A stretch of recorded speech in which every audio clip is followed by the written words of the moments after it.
দমদমের বিধায়ক, যিনি এই মুহূর্তে মঞ্চে বসে আছেন, শ্রী রথীন ঘোষ।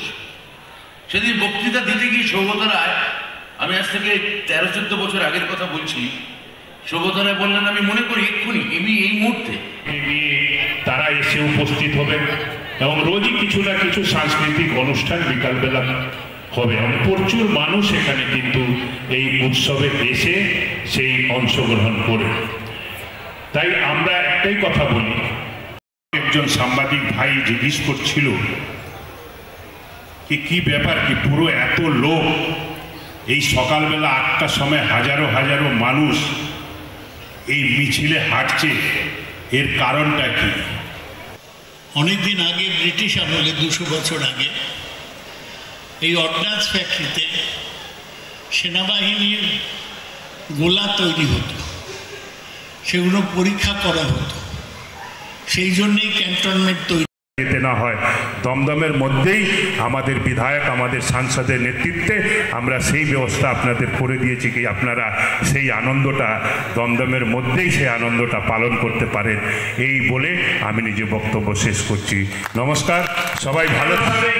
যখন বিধানসভায় নির্বাচন হলো, সেই আস্থা, সেই বিশ্বাস রেখে আবার আপনারা এখান থেকে প্রাপ্ত বসুকে বিধায়ক করে বিধানসভায় পাঠিয়ে আমাদের এই তৃণমূলের সরকারটাকে গঠন করে দিয়েছে। তার সম্পর্কে ব্যবহার করা হয়, ভারতবর্ষের শ্রেষ্ঠ সংসদ, এটাও তার সম্পর্কে ব্যবহার করা হয়, এটাও অত্যুক্তি নয়। কেউ কেউ সেটা না মনে করলেও এটা অনেকেই মনে করে, সবাই যদি নাও মনে করে কেউ যায় আসে। কিন্তু দিয়েছে তারা এখানে তাদের যে বিক্রিবারটা হবে, সেই বিক্রিবারটায় তাদের যে অর্থনৈতিক সচ্ছলতা খানিকটা আসবে। মানে মেলায় এখানে যারা আসবেন তারা কোনো না কোনো দোকানে কোনো খাবার খাবেন বা কিছু করবেন। আমি যখন পৌরপ্রধান ছিলাম তখন হরিন্দারও ছিল আমাদের সাথে, আমাদের পৌরপ্রধান হরিন্দর সিং, উপপৌরপ্রধান বরুণ নট্ট, আর বেশিরভাগ যারা পৌর প্রতিনিধি আছেন তাদের অনেককেই আমি চিনি। এবং রোজ, আজকে থেকে রোজ সাংস্কৃতিক অনুষ্ঠান, আপনারা সবাই আসবেন, বিভিন্ন স্টল আছে।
আমার বাড়ি পর্যন্ত এসে আমাকে সচেতন করার জন্য আপনাকে অনেক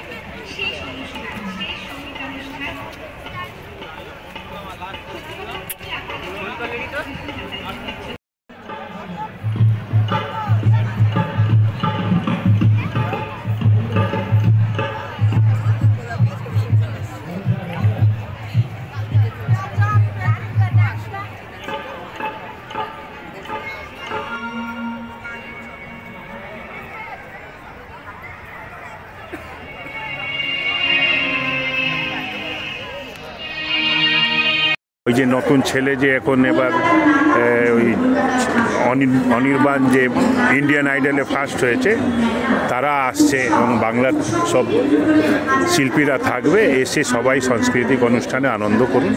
এবং স্টলগুলো আছে, স্টলও বিভিন্ন নামি নামি স্টল আছে, এসে বিভিন্ন খাওয়া দাওয়া আছে, এসে খাওয়া দাওয়ার উপভোগ করুন। দাদা আসুন, চা খেয়ে সেটা চেয়ারম্যান ভাইস চেয়ারম্যান থেকে জেনে নেবেন। খেলামেলাকে অনেকেই কটাক্ষ করেন, কিন্তু সেটাও তো প্রয়োজন, আজকে সেটাও আলোচিত হবে। আরে খেলামেলা নিয়ে যারা কটাক্ষ করে করুক, এতে অনেকদিন এখন কটাক্ষ করতে করতে ক্লান্ত হয়ে গেছে। খেলামেলার সংখ্যা বেড়েছে, তো ওদের ক্লান্তির সংখ্যাও বেড়েছে। যে যা সিপিএম বিজেপি যা পারে বলুক, আমরা উন্নয়ন করি, আমরা ভালো কাজ করি, আমরা ফার্স্ট বয়, আমরা একটু উৎসবও করি, সেই জন্য আমরা এটা ওরা ফেল করতো, ফলে ওরা উৎসব করতো না। শিশুদের সেমিস্টারের জন্য মুখ্যমন্ত্রী আজকে আপনাকে একটা উপদেশও দিলেন, না সেটা নিয়ে আমি তো এক্ষুনি বাইট দিয়েছি, এক্ষুনি বলেছি যে এটা মুখ্যমন্ত্রীর সিদ্ধান্তই চূড়ান্ত, এই নিয়ে আমার আর নতুন কিছু বলার নেই। উৎসবে আমাদের দমদমের যে প্রাণের মানুষ শিক্ষামন্ত্রী ব্রাত্য বসু এবং সৌগত রায় তারা উপস্থিত ছিলেন থেকে দমদমের এই উৎসব প্রসঙ্গে এখানে ফুলের মেলা, আমাদের বিভিন্ন স্টল আছে, বিভিন্ন শিল্পীরা সঙ্গীত পরিবেশন করবে, এবং একই সাথে দমদম পুরসভার একটা পরীক্ষাও হয়ে যায় যে তারা কিভাবে নাগরিক পরিষেবা দেন, তার উপরে বিচার করলে এখানে মানুষের গানও যেমন শুনতে আসবেন, ওই পরিষেবার ব্যাপারটাও মাথায় রাখবেন। ঠিক আছে।